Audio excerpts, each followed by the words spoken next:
May 2022, Las Vegas. The pound-for-pound #1 fighter on the planet is stalking forward, loading up on a man everyone expects him to walk through. That man is Dmitry Bivol, and by the end of 12 rounds, Canelo Alvarez, undefeated at every weight he'd ever moved up to, has just lost a fight where he never got hit clean enough to know exactly why he was losing it. Understand what that loss actually meant. Canelo hadn't lost a fight since 2013, over a decade of dominance across 4 weight classes. He was moving up specifically to add a light heavyweight title to a legacy that already had almost everything, and the guy who stopped him wasn't bigger, wasn't faster, and didn't knock him down once. Bivol just made him miss all night until the scorecards told the story his fists never could.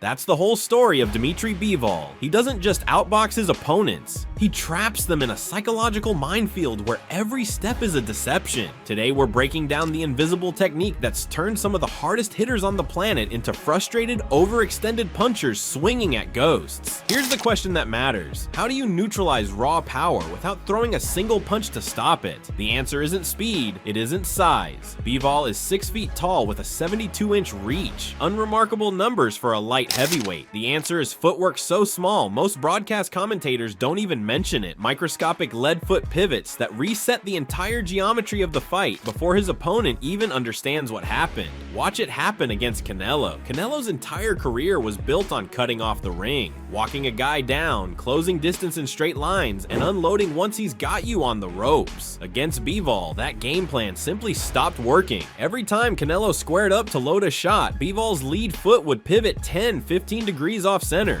Barely a shuffle, nothing dramatic, and suddenly Canelo's target had moved. Not far, just far enough that the punch he'd already committed to was now swinging through empty air. That's the invisible technique. Bivol isn't retreating in straight lines like most boxers who want to avoid a puncher. Retreating in a straight line just gives a power puncher a highway to walk you down. Bivol resets the angle instead, constantly changing the line of fire so the fight never lets a puncher plant his feet and go to war. And here's the part that makes it a trap, not just defense. Every time an opponent overextends chasing that reset angle, they're leaning into range they don't control. That's where Bivol's counters live. He's not trying to outslug the hardest hitters in the division. He's trying to make them miss by inches, over and over, until frustration turns into desperation. And desperation is when fighters make the mistake that actually loses them the fight.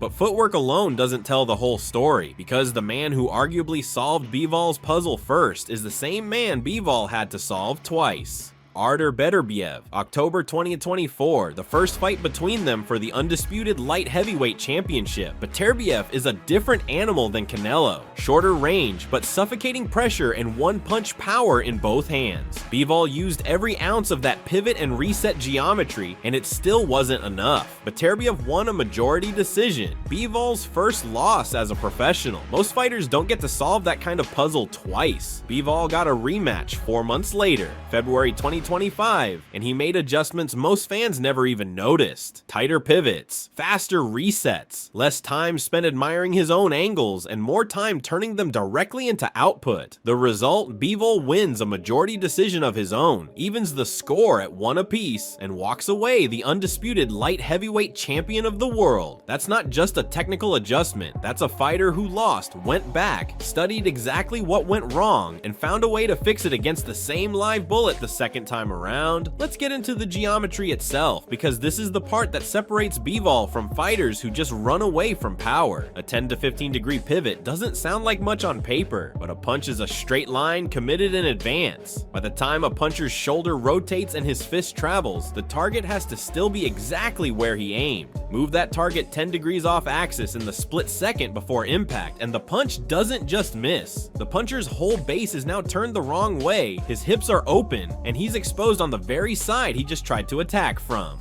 Do that over and over for 12 rounds against the best power punchers alive, and you're not just avoiding punishment, you're slowly dismantling a fighter's entire rhythm. Elite brawlers are built on committing fully to violence. Bivol's whole style is built on making that commitment cost them.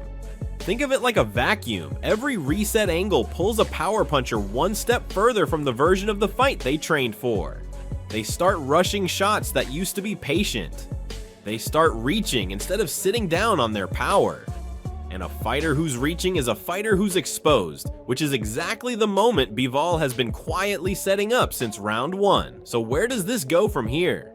Bivol is currently sitting on the WBA, IBF, and WBO titles after a dominant title defense against mandatory challenger Michael Eifert, and Eddie Hearn has already laid out the options on the table: a trilogy fight with Beterbiev to settle the score for good, a super fight with WBC champion David Benavidez that would crown a new undisputed champion, or mandatory challenger Callum Smith stepping up next. Whichever one comes next, the blueprint doesn't change. Bivol isn't going to try to outpower anybody. He's going to make the hardest hitters on the planet chase geometry that keeps shifting under their feet, and wait for the moment they get frustrated enough to make a mistake. That's the whole philosophy behind everything we build at KKE too. You don't have to be the hardest hitter in the room. You just have to find a way to make your angle work when everybody else is still swinging in straight lines. That's why find a way isn't just a phrase on a hoodie, it's a mindset. Links in the description if you want to rep it. Dmitry Bivol proved twice now that the smallest movements can have the deadliest consequences. First against the #1 pound-for-pound fighter alive, then against the only man who ever beat him. That's not luck, that's a masterclass in geometry, dressed up as a boxing match. Drop a comment, Beterbiev trilogy, or Benavidez for undisputed. Let us know who you want to see Bivol solve next. Find a way, we'll see you in the next one.